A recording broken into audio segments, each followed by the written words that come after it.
প্রশ্নকালের প্রথম 30 মিনিট মাননীয় প্রধানমন্ত্রী কর্তৃক উত্তরদানের জন্য নির্ধারিত। তারকা চিহ্নিত প্রশ্ন 1, মাননীয় সদস্য জনাব মোহাম্মদ আবুল কালাম, কুমিল্লা 9। আপনি প্রশ্নটি উত্থাপন করুন। বিসমিল্লাহির রহমানির রহিম। মাননীয় স্পিকার, আপনাকে ধন্যবাদ। মাননীয় স্পিকার, মাননীয় প্রধানমন্ত্রী কর্তৃক উত্তরদানের জন্য আমার তারকা চিহ্নিত প্রশ্ন নং 1 মহান জাতীয় সংসদে উপস্থাপন করছি।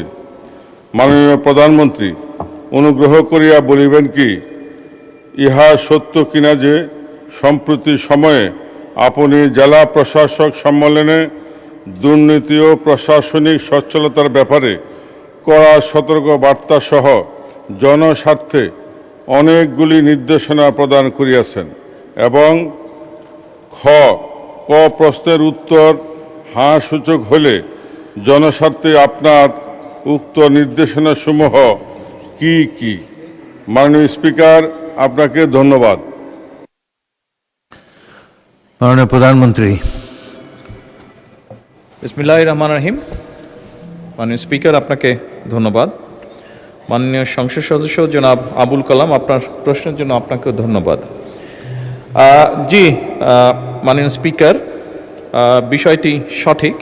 জেলা প্রশাসক সম্মেলন 2026-এর উদ্বোধন অনুষ্ঠানে জেলা প্রশাসক এবং কমিশনার বৃন্দ যারা উপস্থিত ছিলেন তাদেরকে কিছু নির্দেশনা দেওয়া হয়েছে সরকারের পক্ষ থেকে। নির্দেশনাগুলি মোটামুটি নিম্নরূপ। মাননীয় স্পিকার, প্রশাসনিক কার্যক্রমে দক্ষতা, স্বচ্ছতা এবং জবাবদিহি নিশ্চিত করার চেষ্টা করা। একইভাবে দুর্নীতি একটি ব্যাধি যা সমাজের বিভিন্ন রন্ধে রন্ধে পৌঁছে গিয়েছে, এ ব্যাপারে যত দ্রুত সম্ভব, যতটুকু সম্ভব কঠোরভাবে প্রতিরোধমূলক এবং দমনমূলক ব্যবস্থা গ্রহণ করা। মাননীয় স্পিকার, আমাদের সাধারণ মানুষ বিভিন্ন সময় বিভিন্ন কাজে জেলা প্রশাসকদের কাছে যেতে হয়, বিভিন্ন নানা কারণে জটিলতা সৃষ্টি হয়, তাদের কাজে বিলম্ব হয়। সেই জন্য অপ্রয়োজনীয় প্রশাসনিক জটিলতা পরিহার করে দ্রুত, বাস্তবসম্মত এবং জনস্বার্থ সংশ্লিষ্ট যে সকল সিদ্ধান্ত সেগুলো গ্রহণ করার জন্য তাদেরকে নির্দেশনা দেওয়া হয়েছে। একই সাথে মাননীয় স্পিকার, নিয়োগ, বদলি এবং প্রমোশনের ক্ষেত্রে মেধা এবং দক্ষতা এই বিষয়গুলোকে প্রাধান্য দেওয়ার নির্দেশনা দেওয়া হয়েছে। প্রশাসনিক কাঠামোর কার্যকারিতা বৃদ্ধি এবং স্বাভাবিকভাবেই যেহেতু বর্তমান সরকার একটি জবাবদিহিমূলক সরকার, জনগণের কাছে জবাবদিহি করতে বাধ্য, সেই জন্য প্রশাসনে আমরা চাইছি জবাবদিহিতা নিশ্চিতকল্পে প্রয়োজনীয় যে সকল সংস্কার সেগুলোর উদ্যোগ গ্রহণ করা। মানে স্পিকার, সেবা প্রদান ব্যবস্থাকে সময় পাল্টেছে, যুগ পাল্টেছে। সেবা প্রদান ব্যবস্থাকে সময় উপযোগী, দক্ষ, স্বচ্ছ এবং জবাবদিহিমূলক করার জন্য যত দ্রুত সম্ভব যে সকল জায়গায় সম্ভব প্রশাসনের, বিশেষ করে সেবা প্রদানের ক্ষেত্রে সেগুলোকে ডিজিটালাইজ এর রূপান্তর করার জন্য নির্দেশনা দেওয়া হয়েছে। এর মধ্যে অনেক জায়গায় কার্যকর ব্যবস্থা গ্রহণ করা শুরু হয়ে গিয়েছে।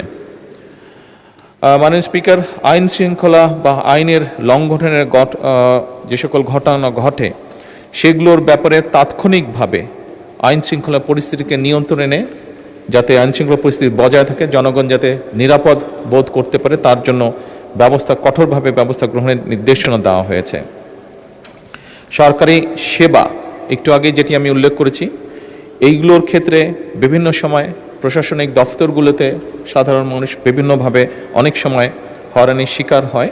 এই হয়রানি মুক্ত করার জন্য এবং দেরি যাতে না হয়, যত দ্রুত সম্ভব মানুষটিকে একটা সহযোগিতা করা যায় এবং একই সাথে এগুলো যাতে অ্যাকাউন্টেবল বা স্বচ্ছ রাখা যায় সে ব্যাপারেও কঠোর নির্দেশনা দেওয়া হয়েছে। মাননীয় স্পিকার, ধন্যবাদ।